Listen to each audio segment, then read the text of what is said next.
Chapter 9. Crackerjack Timing. Anita and I had a swanky evening planned for the night after my little birthday party with the servants. I almost couldn't stand the thought of leaving poor Perdita downstairs with the staff so Anita and I could go out to dinner. I knew she would be safe with Miss Baddeley and the others fussing over her, but I couldn't help worrying. Anita and Miss Prickett talked me into going out nevertheless. "Oh, Cruella, Perdita will be treated like a little queen down in the kitchen.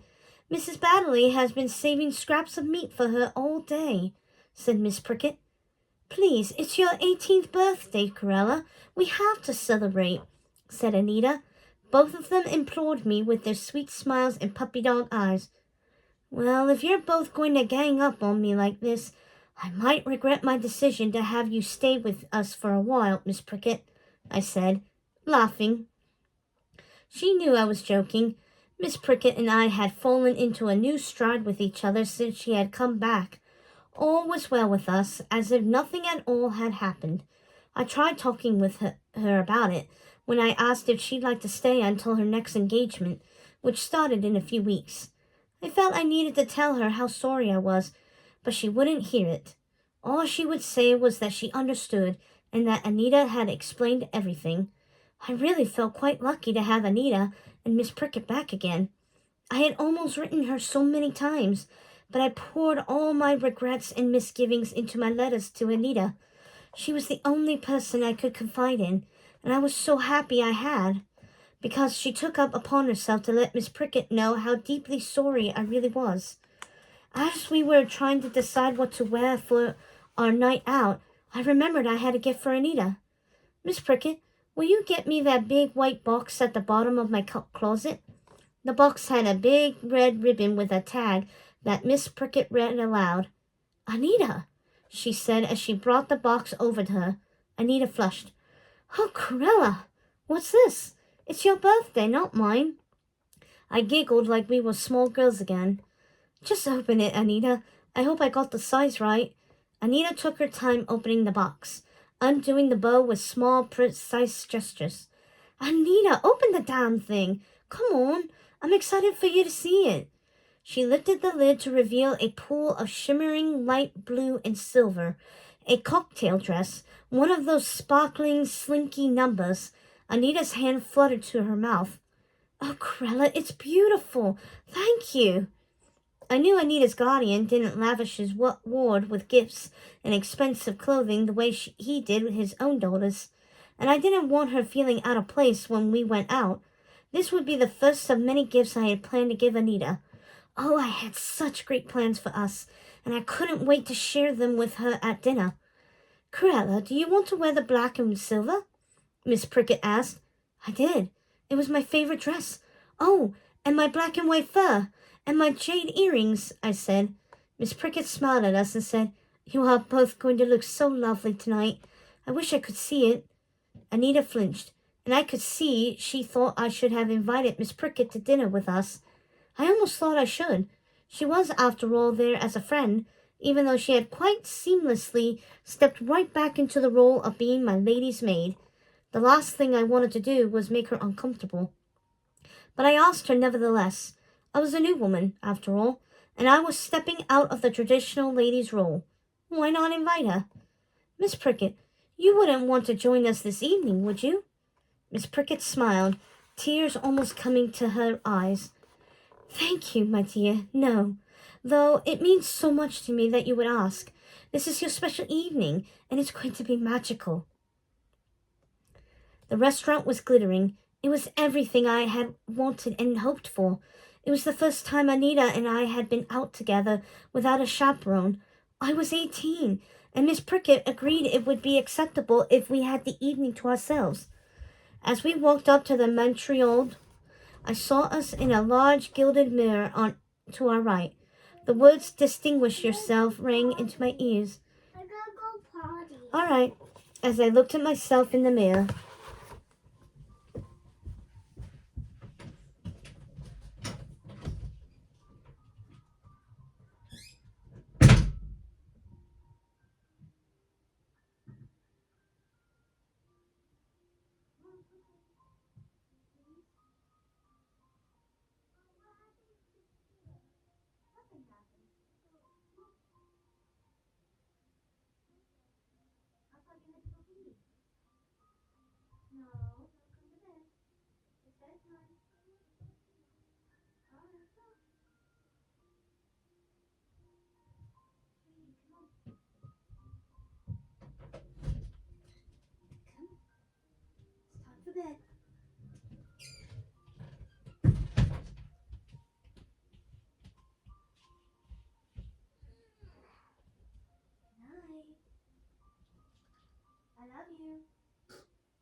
All right, trade them out then.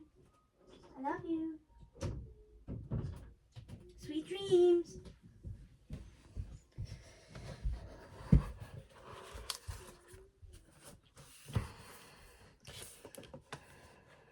I felt empowered that evening, wearing my finery, my coat, and my earrings. I felt like I was on top of the world, and I had Anita at my side. I decided it was the perfect night to spring my news on her, my grand idea of touring the world together. I knew she would be just as excited as I was. I waited until after dinner to tell her, and I was so giddy with anticipation, Anita thought I had a bit too much sugar. Corella, maybe we should slow down a bit, she said, pulling the dessert plate closer to her. She always made me laugh. Anita, stop. I have some news. She smiled. I have some news too, but you tell me yours first. I slammed my hand down on the table dramatically and exclaimed, You're going to be sprung from Miss Upturn's in just a couple months, and as soon as you are, I want us to travel the world together. Oh, Anita, let's start an adventure somewhere exotic, like Egypt. We could see the pyramids, ride camels, or maybe we could find where my earrings are from, track down that pirate and see if he demands them back from me. Let's escape stuffy London society and its insipid rules. We could go anywhere. Anita's smile faded. This was not what I was expecting. I thought she would be happy. I thought she would be excited. I thought she would be thankful. What's wrong? Do you want to go somewhere else? We could go anywhere you like. The world is ours to explore. Oh, Corella, Anita said sadly, I can't go. I'm going to typing school right after I graduate with Miss Upton's. Typing school? I couldn't think of anything duller. Whatever for? Corella, I love learning French. How to paint, how to dance. I love all of it. But none of it will help me in the real world. I need a way to make a living for myself. I don't want to be a governess or a companion to a snooty lady. Her words stung. Was that what she thought of me? I see, I said. No, that's not what I meant. She was mortified. You're different from the other ladies. I love you, you know I do. But Corella, you don't know what's it like in the real world. You don't have to worry about money. I need skills that will earn me an income I can depend on.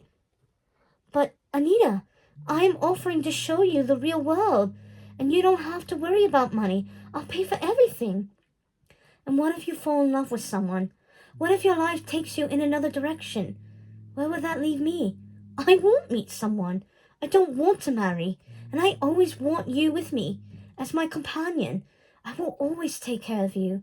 So I'd be a servant. No, not a servant. My friend. Your friend who you pay to spend time with you. Anita reached across the table and took my hand sadly. Oh, Corella, I love you dearly. But don't you see? I need to make my own way for myself in the world. I'm so sorry to disappoint you. I drew my hand away, and Anita flinched. It's fine. I understand, I said. But I didn't understand. What was so great about typing school that was worth abandoning your best friend? I was hurt. Are we okay, Corella? Are you cross with me? I said I wasn't, but I was terribly disappointed. The rest of the evening was very quiet between us. I didn't even ask her about her news. I assumed she was just going to tell me about typing school. I suppose she was very excited about it, if someone could be excited about such a thing. That night, as I lay in bed, it occurred to me that with Anita going off to school and my mother off on her travels, I was truly alone. I knew it was silly, but I had imagined that Anita and I would be friends forever. I hadn't thought there would ever be a day when she would really leave me. But I guess we were both growing up. Maybe her place was typing school, and she seemed to be pushing me in the same direction as my mother had, to marry some boring lord. All I wanted was to escape the stifling life my mother was trying to thrust upon me, and now Anita was sticking me in the same box. Perdita snuggled up against me in bed, and I stroked her soft fur, wondering how it had all gone so terribly wrong, wondering why Anita didn't love me as I'd hoped she did. and wondering if I couldn't persuade Miss Prickett to stay with me, because without Anita, I had no one. The rest of Anita's visit was awkward. She spent most of her time downstairs visiting with the servants, and I busied myself with the running of the household. Mama had written to say she was coming home. I was hoping Anita would be headed back to school before Mama returned, but Jackson received word she would be arriving that night, Anita's last night. We would have to suffer a quiet, strained dinner together. At least it was just for one night, and Anita would be gone the next morning. My mother could yell at me all she wanted then. Mommy, I want my big buggy. You want your big bucky? Okay.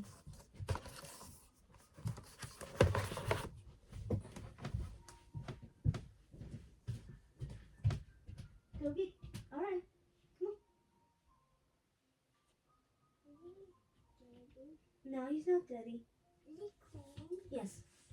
Come on. It's bedtime. No more coming out. I don't want my baby. All right. Good night.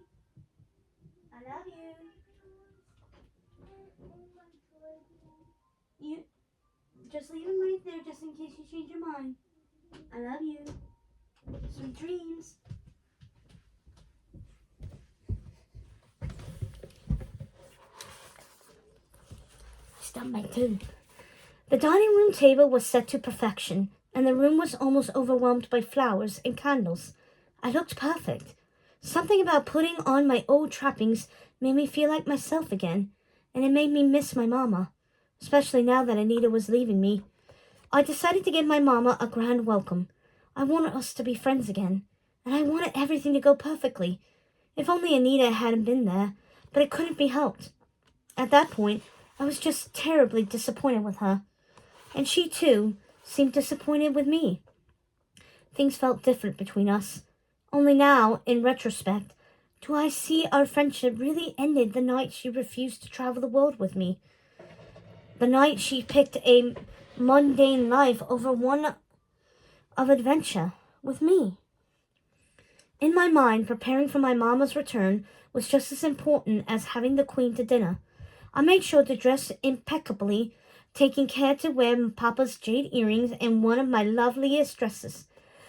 I had the servants working all day to make sure the dining room was perfectly decorated, and the menu featured all of my mama's favorites.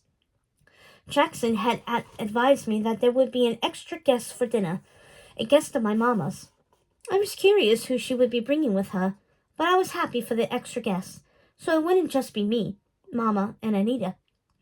One thing I learned at Miss Upton's is that even numbers at dinner are always better. Anita and I were in the morning room when Mama walked in. Following behind her was an exquisitely handsome man. He was older than me by a handful of years. Still, he was youthful and decidedly American. He didn't have that stuffiness that the men in London pride themselves on, and he wasn't afraid to show his emotions or say what was on his mind. Mommy, I need Max. Go get Max then, and then go to bed. Cruella, my dear, my mother said, by way of greeting me for the first time in weeks. This is Lord Shortbottom. I met him on my travels, and then quite by chance we were on the same return ship to London.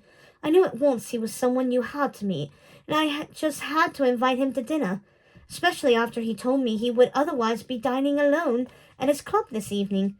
I was sure you wouldn't mind. Go to bed now. Let's go to the door. Okay.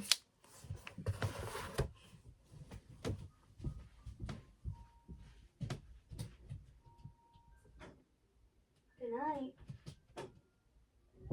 I love you. Sweet dreams. Someone does not want to go to bed. I don't mind at all. Welcome to our home, Lord Shortbottom. But the brazen man interrupted me. Please, do call me Jack. I've been telling your mother to do the same, but she always insists on formalities. I do hope you wouldn't be scandalized by my unconventional ways, Lady Cruella. Indeed not, Jack, I said, taking a good look at him before I introduced him to Anita. And please, let me introduce you to my dear friend Anita. We've been friends since we were girls together. Jack made a great show of going to Anita and kissing her hand. Enchanted, my dear. Simply enchanted. But his eyes were on me. Jack was almost too slick, too charming, and I wondered how it was that he'd befriended my mother. He wasn't her sort. Clearly he had money enough, but his breeding and lordship were in question. Jackson poured us drinks before dinner. We sat in the morning room sipping them while we waited for the gong. All the while I studied Jack as he told us of his travels and adventures around the world. I found I couldn't tear my eyes away from him. I was mesmerized by Jack already. He had a place in my heart almost the moment I laid eyes on him. Through our conversations, it became clear Jack had a fortune of his own, and a great deal more he was coming into. It was a great relief to hear his many estates here and in America, because then I knew his flirtations with me weren't about trying to get his hands on my money. And as for the question of his lordship, well, he was some distant cousin or another of a baronet, who didn't have an heir to inherit, so everything was left to Jack. And suddenly I understood how this American got his handle. But the name Lord Shortbottom sounded ridiculous. I giggled to myself just thinking of it. Happy he'd suggested I call him Jack. Dinner was much livelier than I had imagined it would be. Mama directed the conversation to Jack whenever possible. She took pains to also include Anita when she could, and asked us about my birthday and our time together. In spite of the recent awkwardness with Anita, I was so happy Mama was making an effort with her. She knew how important she was to me, and I had been dreading to see how she would behave. I thought Mama would be angry she was there. It gave me hope that my mother was as eager as I was to mend our relationship. We had a lovely party for Corella downstairs, Anita said. I glanced at her sharply and realized she was trying to get a rise out of my mother. She had been that way since our debacle of a dinner, snippy and rude and impatient with me. Mama's eyes almost popped out of her head with anger, but Jack took it all in stride. Well, isn't that a scream? He said. I've heard stories about old families and their relationships with their servants, and I think it's quaint. You come from a very old family, Lord Shortbottom. Though growing up an American, I could see how your experience might be very different, said my mother, composing herself and trying to change the subject. I didn't understand why Anita was trying to ruin our evening. Why would she say something she knew would anger my mother, especially since she knew I was clearly trying to make amends with her?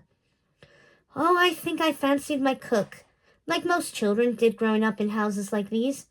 She was like a second mother to me, really, doting on me, sending me all my favorites when I was away at boarding school, scolding me when my boots got muddy, but then turning around and arranging some little celebration in the kitchen for me on special days.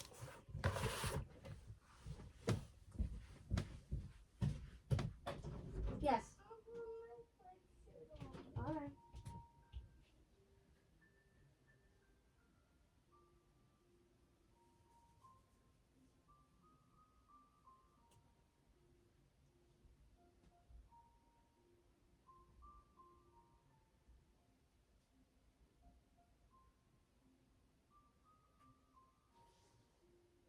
There you go. Good night. I love you.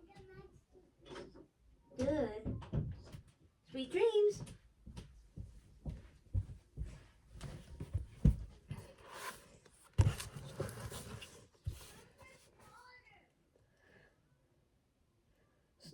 So I would have something a little less formal and homier. I'm guessing you love your cook as much as I loved mine.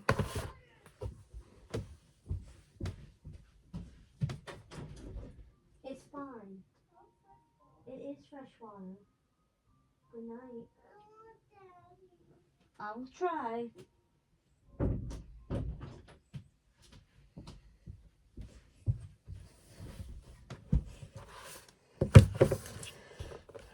Oh yes, Corella adores Mrs. Baddeley. She is also like a second mother to both of us, said Anita, needling my mama again for some reason. I do adore her, I said, kicking Anita under the table, hoping it would make her stop with these provocative comments. Why, Mrs. Bartley is the only person Cruella would trust to care for her sweet Perdita, aside from me. Blast! I hadn't told Mama about Perdita yet. Perdita? Who is Perdita? My mother asked. My puppy. We could talk about it after dinner, Mama, I said, shooting a look at Anita and kicking her again, harder this time, and then I added, should the ladies withdraw to the drawing room? Thank goodness Jackson intervened, saving us from an uncomfortable conversation in front of our guests. Would the gentleman like some port before he joins the ladies in the drawing room? Yes, I would, Jackson. Jack gave him a wide, clock-gabled smile, a smile I was already growing to love and adore, a smile that reminded me of someone I loved and missed terribly. We ladies went into the drawing room, knowing we didn't have much time before Jack would join us. I didn't want to discuss Perdita that evening. I was angry with Anita for bringing her up at dinner. Honestly, I was completely taken aback by Anita's attitude in general. Mama, I wanted to wait until later to tell you about Perdita. She's a dear creature, and a gift from Papa. He meant to give her to me on my 18th birthday. My mother flinched at the mention of Papa. What do you mean, Cruella? What are you saying? Anita could see I was struggling for words. Perhaps she felt guilty for being such a little twit at dinner. I didn't know. But she tried to put her finishing school lessons to good use and change the direction of the conversation.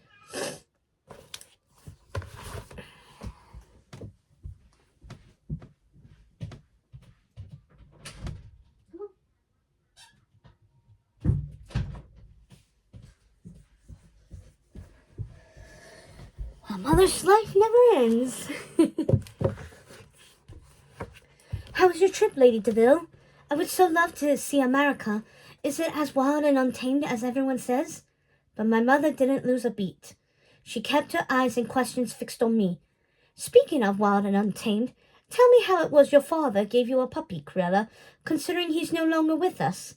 She sipped the brandy Jackson had just poured for her, looking at both Anita and me like she might eat us whole. I suddenly felt very small, like a little girl, afraid of my mother. She seemed like a wild beast contemplating her prey. Well, Mama, he arranged it with Sir Huntley before he died. I hated how small my voice sounded. Clearly he arranged it before he died, Cruella. I didn't imagine he rose from the grave to bestow puppies. But why on earth would you accept such a gift? And what possessed him to give you such a thing? Your father knew how I felt about animals, Cruella. He knew I didn't want them in the house. We discussed it countless times while you were growing up. I always wanted to get you a puppy. Well, I suppose this was his way of getting the last word. I suppose that would be the only way he could, Lady DeVil, Anita said, smiling at my mother. Anita, I blurted. Stop needling my mama. This behavior of yours is becoming tiresome. I couldn't stand the way Anita was acting. She was ruining everything. All I wanted was a lovely evening with my mama, a chance to be friends again. But Anita was taking every opportunity she could to make her angry with me. Mama, I adore Perdita. Please won't you give her a chance? She's an adorable little creature. Cruella, I was hoping to spend more time at home with you, but if we're going to have a puppy running around the house, I don't see how that will be possible. I hate the creatures, dirty, nasty things that they are. The only good thing about them is their fur. Now, if we made such a nice muffler out of her to match my coat, then she would be useful. Anita squeaked with fright, and my jaw dropped in shock. Mama! But before we could continue the conversation, Jack came into the room. Jack, hello, just in time, Mama said, smiling at him. The conversation quickly shifted back to Jack, and Mama directed it toward his many estates, his fortune, and his desire to find a wife to share his life with. She was clearly very keen on my marrying him, and I was starting to feel as if I wouldn't fight her on it. I liked him. Both Mama and Anita were being beasts, and here, almost like magic, an exceptional man was plopped into my lap, possessing almost every quality I could possibly wish for. However, it was far too soon to be talking of such things, but my mother kept pressing. So, Lord Shortbottom, I'm sure you're eager to marry. A man of your status is probably eager to have an heir, someone to continue your name, someone to leave your fortune to. and you seem to have caught my Corella's eye. I wonder if we won't be hearing wedding bells in the near future. My daughter is someone who does seem to get whatever she wants." "Mama!" I scandalized. She knew I couldn't take my husband's name, and it was far too soon to be pressuring Jack into the notion of marriage. "Oh, Corella, you can't deny I've been parading men past you for months now, and you've not looked at a single one with interest. And in one evening you're enchanted by Lord Shortbottom. Of course marriage is going to spring to mind, my dear. You can't fault your dear mamma for wanting the best for her favourite girl," she continued with a large grin on her face. "Lord and Lady Shortbottom. It has a ring to it, don't you think?" I couldn't believe my mother was acting this way. I was thoroughly mortified. "Mother, you know that isn't possible, and really, it isn't the time to discuss this. Please, Mama, you're making everyone most uncomfortable. Please don't censor yourself on my account, ladies. It's refreshing to have a real conversation in an English drawing room. And since we are talking candidly, let me just say I would be the happiest man alive if your daughter agreed to let me court her. I am already completely besotted by her." I remember blushing. This wasn't the first of this kind of conversation I'd had in my mother's drawing room, but it was the first time I'd blushed. "Well, Jack," I said, still trying his name on for size, "even if I were to let a man court me, let alone marry him, my mother knows I cannot take my future husband's name. It's a condition in my father's will. I am the last of the DeVil line, you see, and it was his wish I carry on his name. I'm sorry she misled you." "Well, I never really cared for my name. Lord Jack DeVil sounds a heck of a lot better than Lord Shortbottom," he said, laughing. "Don't you think?" And I did. I thought it sounded very well indeed, and I couldn't have been happier to hear it. But the mood shifted in the room after his declaration. Perhaps Mama had too much to drink, or she was exhausted by Anita's behavior, or the news of Perdita, or all of it. But she spiraled into one of her dark and brooding moods, the sort that would likely have her in her rooms for days, complaining of a headache. The evening ended on such a strange note, but not before Jack and I said our goodbyes in the drawing room. Mama had invented a reason to usher Anita out of the room, leaving us to part on our own. "It was lovely meeting you, Jack," I said, feeling so awkward about how the evening went, yet so thrilled to have finally met a man who captured my imagination. "I hope I will be able to see you again," he said. I shouldn't have been surprised that he just came out and said it. He was such a direct man, so unlike the other men I was used to, endlessly talking about subjects. "Will you be in London again soon?" I asked. "If it meant I got to see you." He flashed me one of his magic movie star smiles. "You're not at all like the men I'm used to," I said, almost blushing again. "I hope that's a compliment, Corella. Should I invent a reason to come to London again?" He always made me laugh, even from that very first night. "It is the highest compliment, and I'd like it very much if you came to see me, Jack," I said, making him smile again.